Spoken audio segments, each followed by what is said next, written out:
Você vai acompanhar agora o trecho de uma fala do nosso querido irmão expositor Jorge Elahá de Rondônia sobre intolerância religiosa, terrorismo, o islamismo e tudo isso numa visão espírita. Esse material fez parte da introdução de um seminário sobre uma outra temática que o nosso querido irmão Jorge Elahá realizou no dia 16 de julho de 2016 na cidade de Brasília, no Distrito Federal. Vamos acompanhar. Bem, boa tarde para todos. Prazer imenso estar hoje aqui com vocês, revendo amigos daqui de Brasília, companheiros de Rondônia que também estão agora aqui, os nossos primos Arla Sarla, que também estão aqui conosco. Mas eu vou me permitir, nesses primeiros da nossa conversa de hoje, exatamente para que a gente aproveite os espaços de discussão da casa para debatermos as questões que, de alguma forma, possam estar nos incomodando. E os nossos noticiários dos últimos tempos têm sido muito recorrentes com relação à questão da intolerância religiosa. Isso tem sido um ponto muito forte que tem acontecido, e é provável que nós, na condição de espíritas, tenhamos os nossos questionamentos, tenhamos as nossas dúvidas, a nossa sensação de desconforto com relação a esses fenômenos que às vezes podem evocar em nós dúvidas e até sentimentos que questionem a própria presença de uma organização espiritual maior sobre o planeta, considerando isso que acontece nos nossos dias. De fato, nós temos enfrentado, principalmente nas últimas décadas, um crescimento do processo de distanciamento entre o chamado Ocidente e o chamado Oriente Médio. Isso tem provocado uma série de reações em várias partes do planeta. E quando a gente não tem a informação do fenômeno que nós estamos atravessando, referente à transição planetária, isso pode nos deixar, de alguma forma, desconfortável. Porque a doutrina espírita fala que os planetas, depois de um dado tempo, num dado período de amadurecimento das almas, ele tem um compromisso marcado com o progresso. Então, os espíritos possuem um tempo para se candidatarem a permanecer nesses planetas, porque os planetas eles têm uma marcha evolutiva que eles têm que seguir. Então, quando alguns espíritos eles começam a dificultar a marcha do progresso, eles são retidos e são guardados para que eles não reencarnem com muita frequência, senão eles podem atrapalhar o fenômeno de crescimento da nossa civilização. Isto já aconteceu em outras épocas. Nós temos um fenômeno social muito conhecido de todos nós, que é o fenômeno no qual nós chamamos o movimento dos povos bárbaros, que estiveram no planeta, fizeram um movimento de destruição, de violência, e que acabaram terminando com o fim do Império Romano. A culminância do trabalho deles foi o fim do Império Romano. Essas entidades, elas vieram durante esse período e depois elas não retornaram assim em grupo, elas ficaram guardadas e muito raramente um ou outro vem espaçadamente, porque eles precisam progredir, mas não podem vir em grupo, senão eles atrapalham a marcha do progresso. Esses espíritos estão, portanto, com a sua reencarnação controlada pelo plano espiritual. Há um segundo grupo que não tem nada a ver com esse primeiro, que é o grupo relacionado com as questões das intolerâncias religiosas. Esse grupo se arrasta na Terra há muitos milênios. E durante o período das chamadas cruzadas, eles foram um grupo muito numeroso.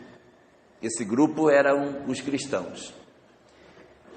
Hoje a gente, de certa maneira, pode ter perdido essa informação ao longo do tempo, mas na época das cruzadas, o mundo vivia um período de mediocridade dentro do cristianismo, e dentro do islamismo estava o apogeu do conhecimento. Tudo que se queria estudar, que se queria conhecer, as pessoas saíam da Europa e iam para a Arábia para pesquisar, porque lá não existia a repressão que o cristianismo fazia sobre a ciência. No Islã era possível pesquisar o que se quisesse, o que não era permitido na Europa. Então, muito do conhecimento que a humanidade avançou durante o período da Idade Média aconteceu dentro do Islã e não no cristianismo, que tinham as fogueiras, as torturas e todo um processo de repressão muito acentuado. Quando houve as cruzadas, os espíritos que eram cristãos entraram em conflito com os espíritos que estavam encarnados na condição de muçulmanos. E ali se abriu uma ferida, um ódio, uma questão mal resolvida. E essas entidades, movidas pela intolerância religiosa, passaram a ser recolhidas também. Porque se elas viessem com muita frequência para o planeta, elas também produziriam fenômenos muito amargos. Então, essas entidades também foram guardadas, também ficaram no plano espiritual, e a reencarnação delas acaba acontecendo muito esporadicamente. Então, eu tenho dois grupos de espíritos que não reencarnam com muita frequência na Terra. Tanto os bárbaros, que reencarnam uma vez ou outra, como os intolerantes religiosamente, que também têm um encarne controlado. Na regra que a lei de causa e efeito estabelece, ocorre um fenômeno muito comum. Quando eu tenho dois grupos que se odeiam, há uma tendência grande de um reencarnar como o outro. Franceses encarnando como alemães e vice-versa. Franceses encarnando como ingleses e vice-versa. Paraguaios reencarnando como brasileiros e vice-versa. Certamente argentinos reencarnando como brasileiros e vice-versa. A Argentina é mais uma brincadeira do que um ódio verdadeiro, mas aonde existe ódio de verdade, a gente tem a tendência da reencarnação. Senhores reencarnando como escravos e vice-versa. Romanos encarnando como seus colonizados e vice-versa. Quando aconteceu o fenômeno das cruzadas, o ódio que os cristãos da época mantinham sobre os muçulmanos e vice-versa, justificou que a encarnação se desse de maneira contrária, para retirar os ranços de ódio. Árabes e judeus encarnam de maneira trocada para que diminua o ódio entre as duas correntes. E esse fenômeno ele segue dessa forma até quando chega na era das transições. Quando chega na hora das transições, esses espíritos que estão guardados, se não reencarnarem, podem perder a chance de permanecer no planeta, porque o planeta vai dar um passo à frente. É preciso que essas entidades encontrem uma forma de exercitar-se para que elas consigam garantir a sua permanência ou não no planeta. Mas eu preciso dar a elas a condição de permanência. Então, um fenômeno que ocorre nas épocas de transição é abrir essa torneira. Abre-se as duas. Então, nós tivemos uma torneira que abriu na segunda metade do século XX, que foi a torneira dos bárbaros. E quando essa torneira abriu, nós tivemos toda uma transformação social muito acentuada. Tivemos mudanças de hábitos, com movimentos que surgiram. O movimento hippie é o grande representante desse momento, que faz uma fratura no nosso modelo social, altera a forma da escola, a forma da religião, reconsidera a maneira da família funcionar. Antes a família era completamente diferente, o pai era super distante, a mulher chamava o marido de seu fulano. Seu Adriano, o senhor vai jantar? Aí, não vou. Pai não abraçava filho, era um momento muito diferente. Professor batia em aluno. Mas a partir desse momento de transição, essas entidades começaram a chegar e começaram a questionar esses valores. O padre fazia a missa de costa para as pessoas, falando em latim, vestia batina. Todas essas mudanças, se a gente perceber, elas aconteceram dentro praticamente de uma década. No período de 60 a 70 foi quando essas alterações todas aconteceram, que foi a chegada desse grupo de espíritos. Eles são maus? Não são maus, mas eles questionam os nossos valores. E eles trouxeram um benefício muito grande, que foi a revisão dos costumes, mas trouxeram um ranço negativo, que foi sexo, drogas e rock and roll.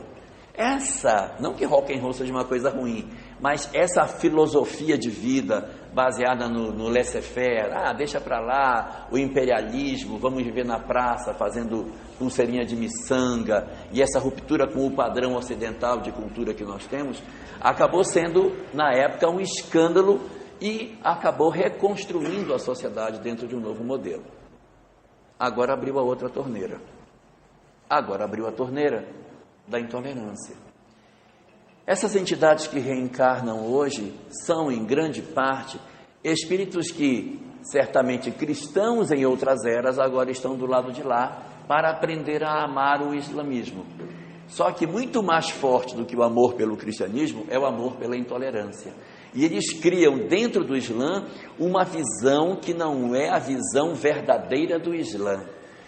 Essas entidades, embora num volume razoável dentro do islamismo, não são a verdadeira face que o islamismo possui. Até porque, ao longo de toda a história, não foi isso que o islamismo mostrou para o mundo. Se nós fôssemos fazer uma análise temporal das coisas, nós iríamos observar que o período que foi o pico da Idade Média foi exatamente no ano 1300, que foi quando Inocêncio III determinou a Inquisição na sua forma mais brutal, com os calabouços de tortura, com as máquinas de destruir pessoas, as fogueiras. Esse é o período mais crítico. O islamismo iniciou no ano 700.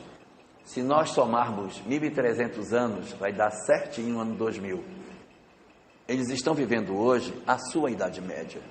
Da mesma maneira que nós, cristãos, vivemos a Idade Média, e o que fizemos durante a Idade Média não está nos Evangelhos, aonde nós nos baseamos para criar fogueiras, máquinas de tortura durante a Idade Média, porque no Evangelho não tem isso.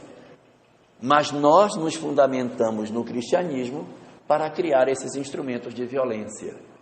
Da mesma maneira, hoje, um grupo significativo de pessoas, escudado atrás do islamismo, levanta a bandeira da violência como se essa fosse a bandeira verdadeira do islamismo.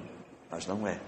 Assim como a bandeira verdadeira do cristianismo não era a fogueira, não eram as torturas da Idade Média, não eram a Inquisição, o islamismo também não é essa versão que estão colocando para nós.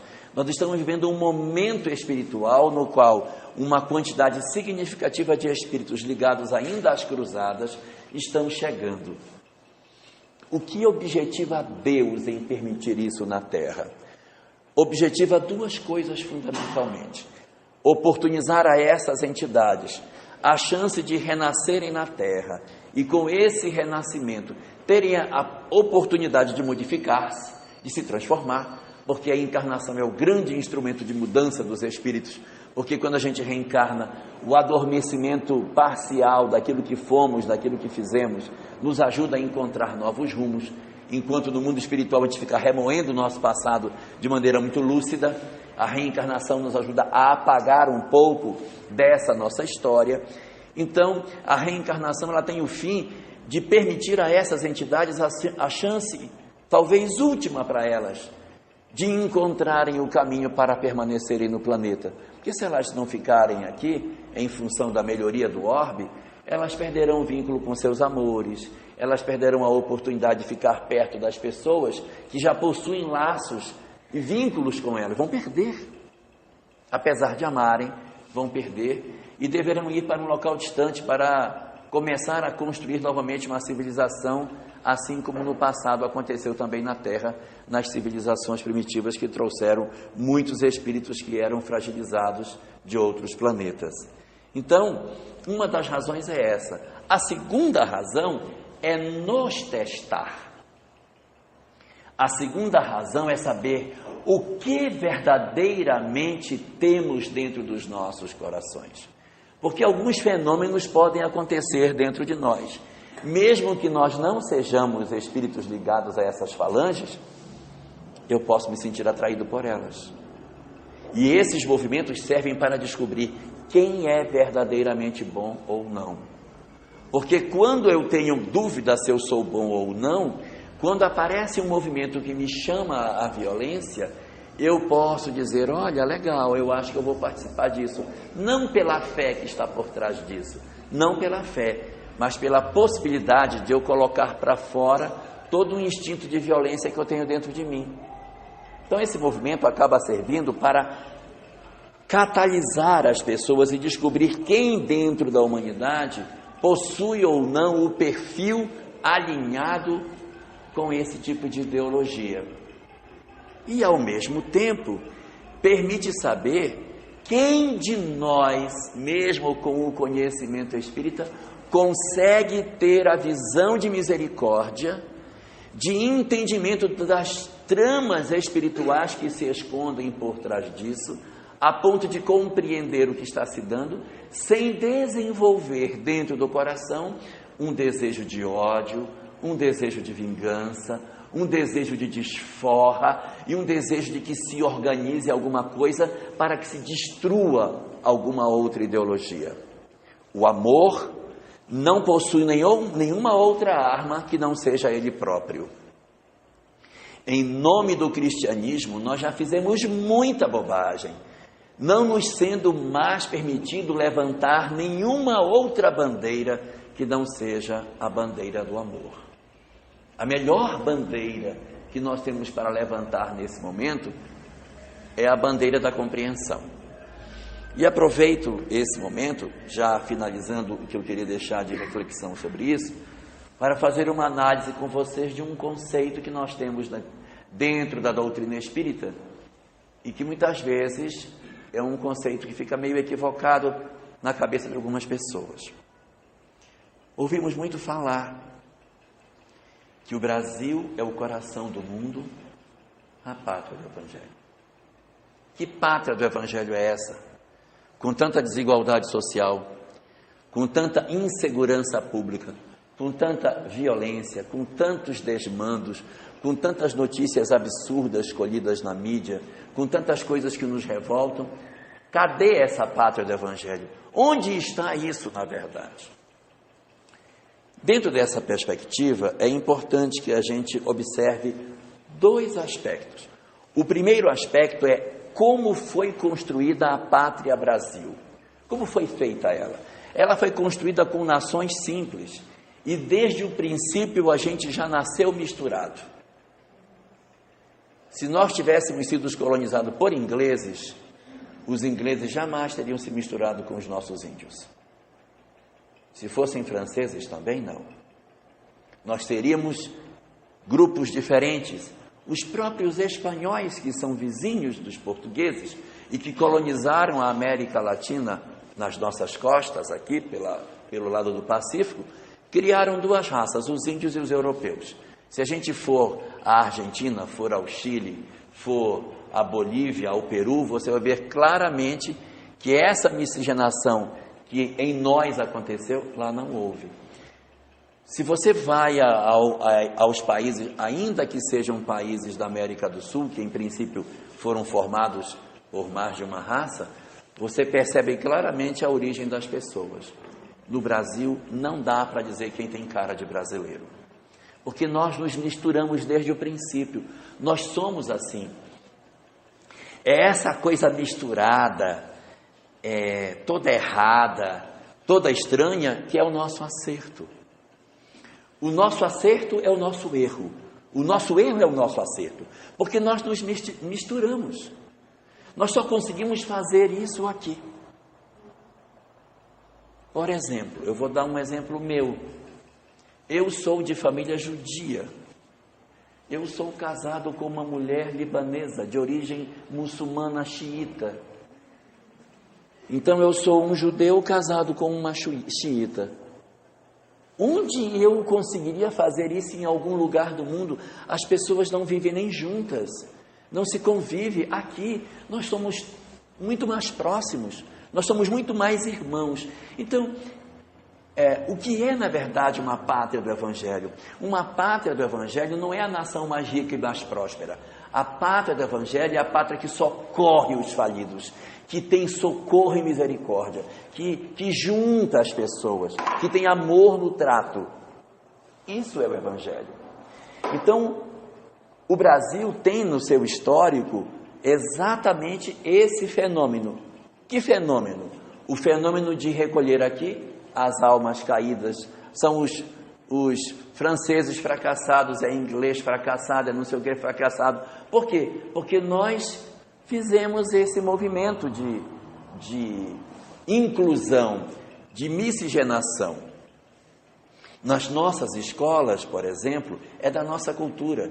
Quando começa o ano e tem algum aluno que veio de fora, todo mundo quer saber quem é ele. Quem é você? De onde você veio? Qual a sua cidade? E todo mundo quer ser amigo do que veio de fora porque ele é o diferente. Em outros países, o que acontece com aquele que vem de fora? Ele é o excluído. Quem é você? O que você veio fazer aqui? Você vai apanhar porque você não é do nosso grupo. É um sentimento diferente do nosso. Então, a nossa cultura, com todos os nossos defeitos, e pode pôr defeito nisso, ela tem a característica de ser inclusiva. Eu não estou falando mal da França, não estou falando mal dela, mas o Brasil, ele tem 500 anos de cristianismo. A França tem 2000 anos de cristianismo. Esse é o segundo fator. O primeiro fator foi o nosso processo de miscigenação. E o segundo é o que foi que nós fizemos com essa mensagem. Em 500 anos que a gente tem de história, a gente acabou misturando e fazendo um cristianismo muito diferente. O nosso cristianismo brasileiro é um cristianismo muito diferente do cristianismo europeu.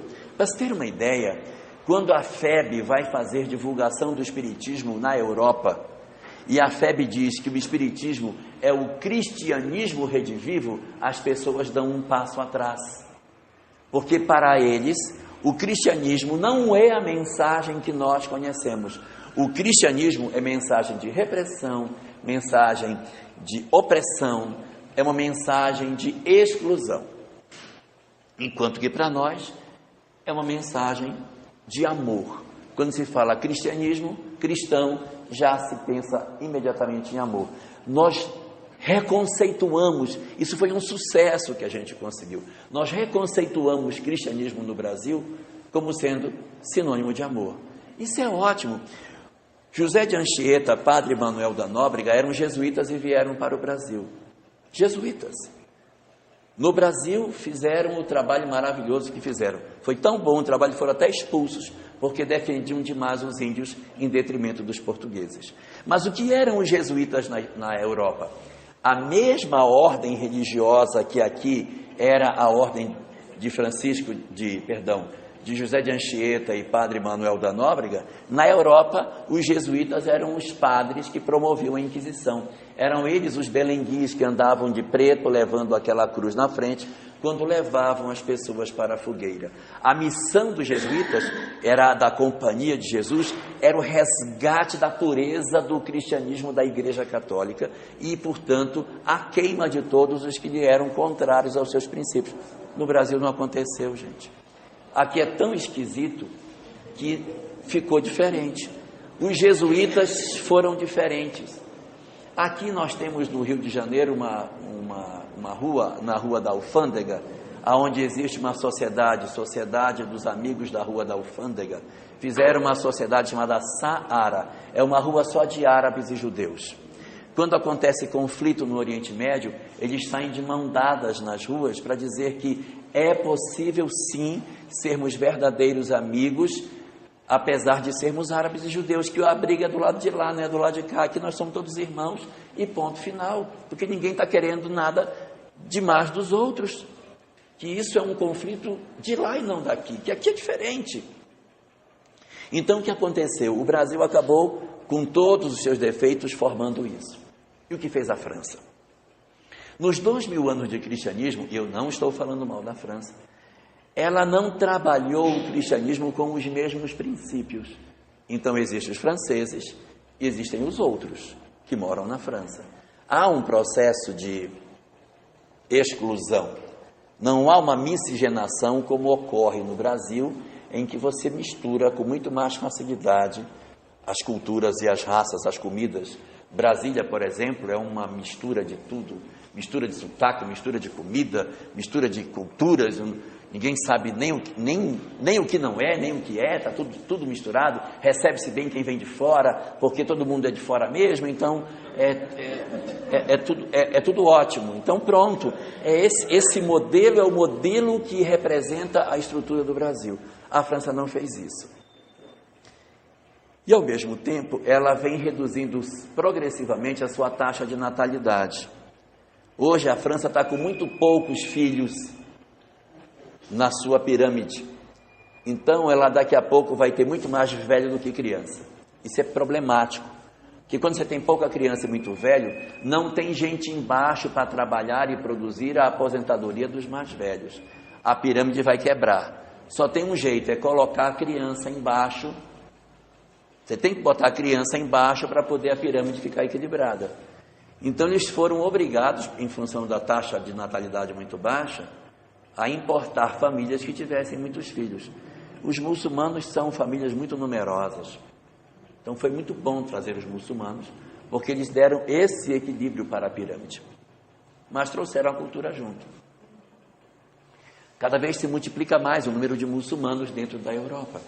Está crescendo assustadoramente o número de muçulmanos lá dentro. Até porque os franceses não se multiplicam e eles que estão lá vão se multiplicando. E como não há um processo de assimilação de cultura, formam-se dois grupos. E esses grupos eles reagem. E essa reação produz o processo de violência. Então, qual a melhor solução para se conter a violência? Acolher os outros como se fossem você. Se nós acolhermos o que vem de fora como se ele também fosse como nós tiraríamos esses degraus sociais, esses degraus culturais, e isso permitiria que nós vivêssemos todos juntos, todos irmanados. O resultado disso é uma sociedade com menos agressividade. Mas se eu segrego e digo, você é diferente de mim, você mora naquela cidade e eu moro nessa.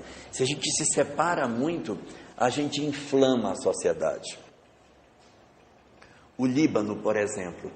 As cidades do Líbano, elas têm tendência a terem uma religião em cada uma delas. Então, as cidades do sul são xiitas. As cidades do norte já são cristãs.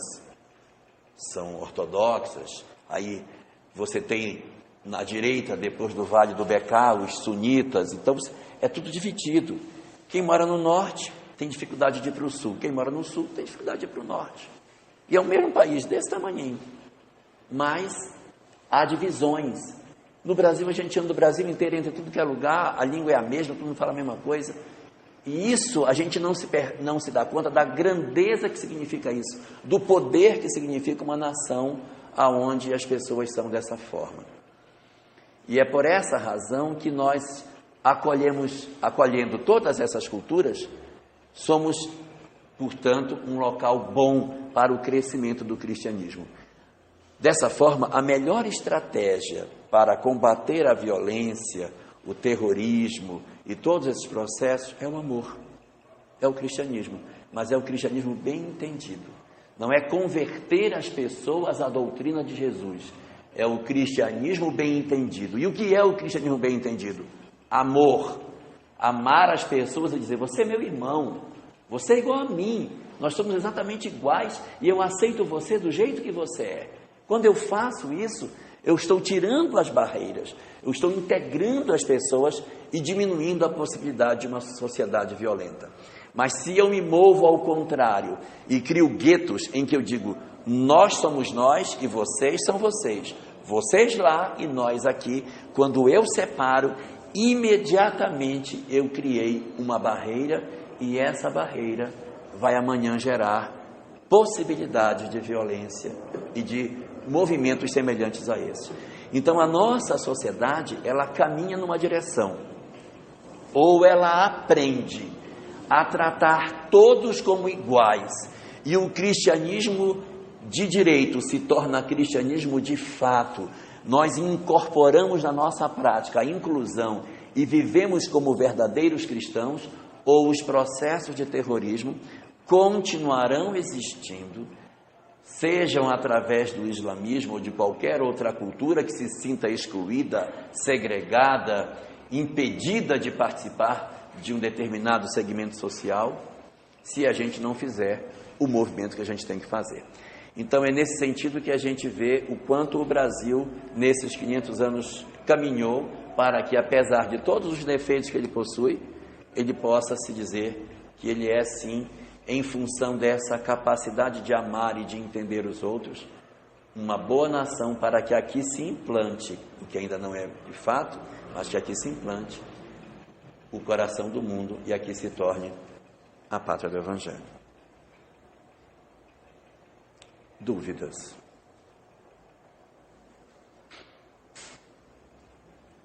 Uma vez, Haroldo falou sobre essa questão da pátria do Evangelho, de tudo isso aí que você levantou. E perguntaram para ele por que isso tudo. E ele falou que uma pátria do Evangelho também é como um hospital,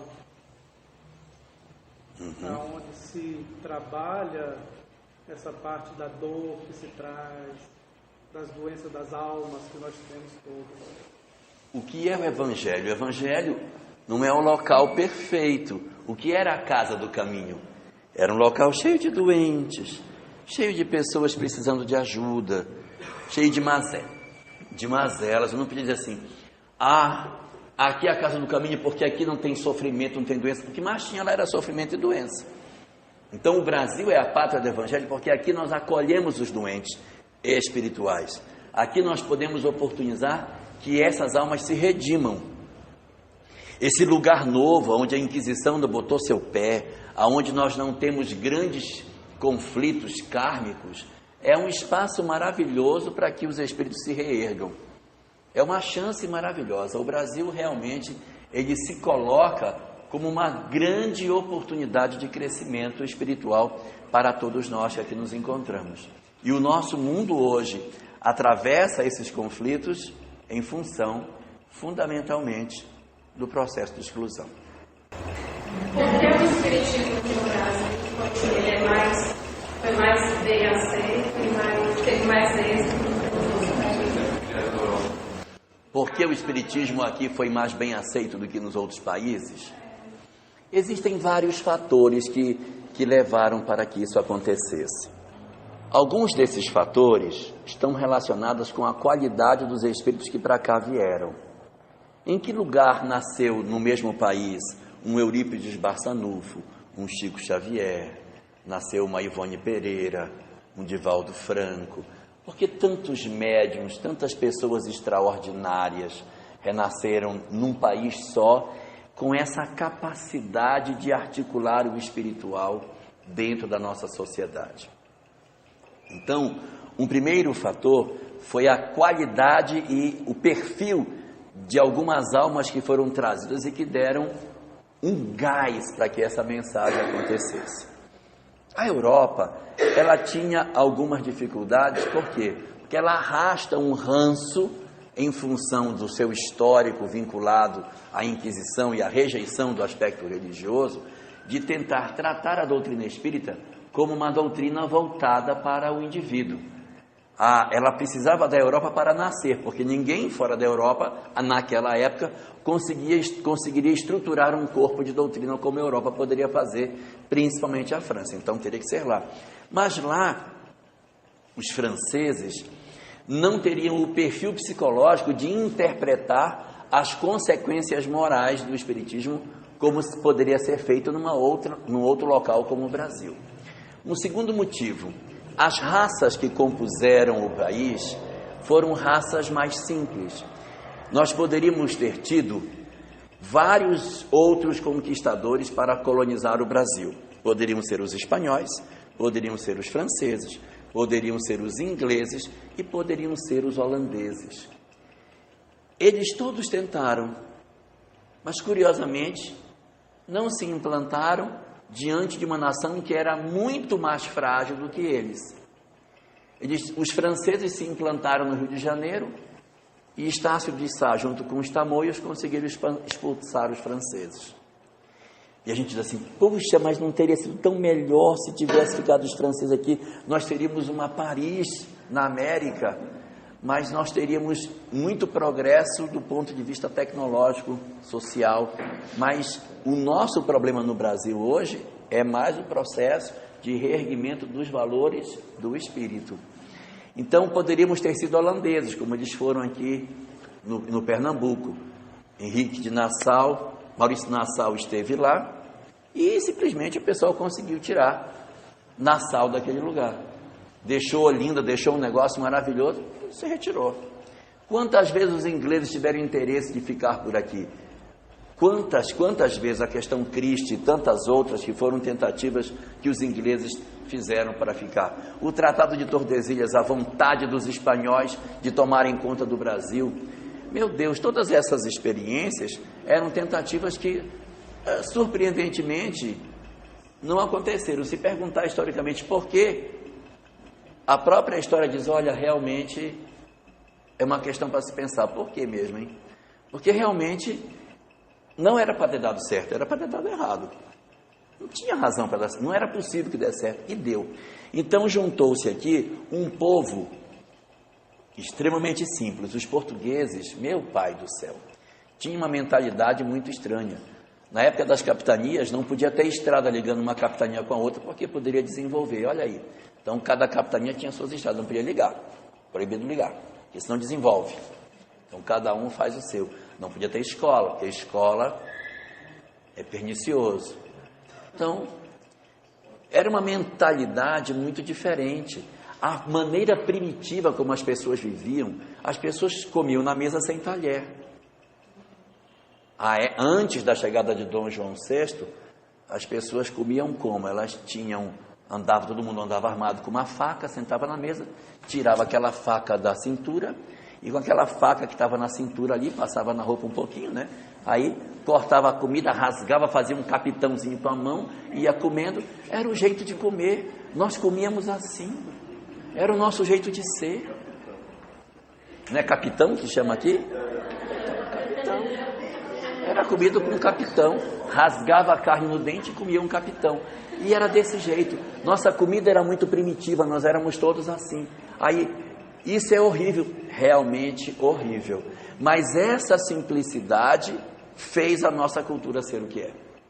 Foi exatamente isso. A miscigenação com os dois outros povos que se juntaram com os portugueses, os africanos e os índios, deram a nós essa diversidade cultural e construíram uma nação muito mais simples. Se fosse outro povo, não teria se misturado. É interessante o que você está falando, porque a gente vê quem viaja e vai para o Rio Grande do Sul, você vê completamente diferente do resto do Brasil. Sim. De São Paulo para cima, é uma misturada dos infernos. De São Paulo para baixo, é tudo alemãozão.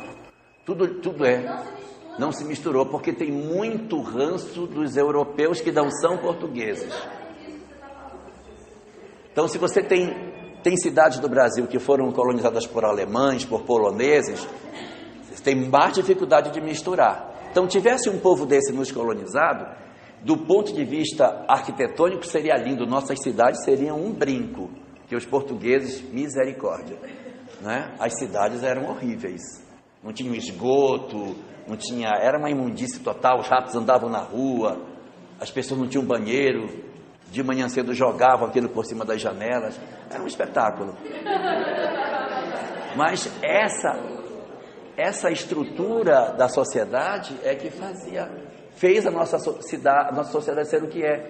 Então, os próprios viajantes, quando vinham ao Brasil, na época do Brasil colônia, ficavam escandalizados. Mesmo depois, quando Dom João VI chegou, que eles vinham para conhecer a corte portuguesa no Brasil, diziam, gente, não parece uma corte, parece um povo estranho, O Dom João VI, com aquela roupa suja, surrada, encebada de frango que ele gostava de botar nos bolsos.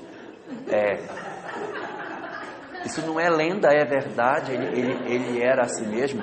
Ele não gostava de tomar banho e não trocava nem de roupa. Então as roupas dele iam rasgando, iam ficando desfiadas. Não era um rei que você dissesse assim: nossa, olha quanta realeza tem na figura do nosso rei. Não, a roupa dele era meio rasgada, o bolso era cheio de nódoa, sabe? Porque aquela roupa ficava com ele dias e dias. Tinha vezes que eles costuravam a roupa nele mesmo, ele dormia, aí as pessoas vinham e costuravam a roupa nele. Ele era assim, não tinha muito hábito de tomar banho. É verdade, mas assim, aí criou uma corte extremamente próxima da população. Não tinha aquela coisa como de repente na corte francesa, que era aquele abismo entre Luís XVI e seus súditos. Dom João VI tinha um hábito de fazer um negócio chamado tal do beijamão. As cerimônias de beijamão chegavam a durar horas e horas. Ele ficava sentado com a mão estendida e as pessoas vinham beijar a mão dele. Qualquer pessoa podia vir beijar a mão dele. Qualquer pessoa. Então ficava aquela fila de gente só para ir beijar a mãozinha dele. E essa coisa cheia de gosto de frango. Então, essa coisa assim, chinfrim, sem glamour, é que fez a gente ser como a gente é. É como se fosse, por exemplo, uma família muito rica. Vamos fazer uma comparação com uma família muito rica, em que o pai tem toda aquela fosse um aristocrata, né? Meu filho, sente na mesa para você comer e tal. Aí todo mundo ali vive financeiramente muito bem. Mas e a relação desse pai com esse filho? Como é essa relação? Ao passo que você pode ter uma família muito mais pobre, que a gente senta na mesa todo mundo junto, aí fulano me dá lá, pega essa coxa de frango, corta aqui, aí come com a mão e tal. E aí você diz, meu Deus, que coisa horrível. Mas as pessoas ali são muito mais felizes do que nós. Às vezes, eu quando passo assim em algumas cidades simples, e eu vejo aquelas famílias humildes, morando naquelas casinhas, eu fico olhando, meu Deus, como devem ser felizes. Não é? Como devem ser felizes, porque eles vivem ali, todos estão próximos, os filhos estão à vista dos olhos dos pais, não tem conflitos grandes. A vida é tão simples, é acordar de manhã, ir para a roça, aí aquela comida que Deus se reparte, se faz. É uma vida extremamente simples, mas tão feliz. E a gente às vezes sai daquela vida simples, não, eu vou para a cidade, que eu vou viver bem, aí se larga de lá, aí vem sofrer que nem um condenado, construir uma família com mais recursos materiais, mas mais distante. Mais fria a relação, mais complexa. Você só vê o filho no final de semana, não vê o filho durante o dia, porque sai muito cedo, chega muito tarde, está dormindo. Tem pouco contato com a família, mas está todo mundo bem. Dormindo no ar-condicionado, todo mundo com WhatsApp. É uma maravilha. Guardadas as devidas proporções, é mais ou menos isso que aconteceu. A família simples que a gente acabou fazendo no Brasil, sem o glamour da Europa, permitiu que nós nos amássemos mais. Que nós fôssemos mais simples, mais fraternos. É lógico, existem as exceções, existem as violências, existem as situações absurdas, mas se você pegar o comportamento médio brasileiro, é um comportamento de agregar, de unir, de estar juntos, de construir uma sociedade fraterna e cheia de muito amor. Que era só para a gente poder refletir sobre essas questões, porque às vezes a gente fica olhando isso no noticiário e fica dizendo, meu Deus, como é que o mundo pode estar melhorando esse negócio? Isso aqui, meu Deus, é parte do processo da transição. E só ocorre porque não nos amamos. Se nos amássemos, não teríamos isso. Você acompanhou trecho de uma fala do nosso querido irmão expositor Jorge Elahá de Rondônia, sobre intolerância religiosa, terrorismo, o islamismo. E tudo isso numa visão espírita. Esse material fez parte da introdução de um seminário sobre uma outra temática que o nosso querido irmão Jorge Alahá realizou no dia 16 de julho de 2016 na cidade de Brasília, no Distrito Federal.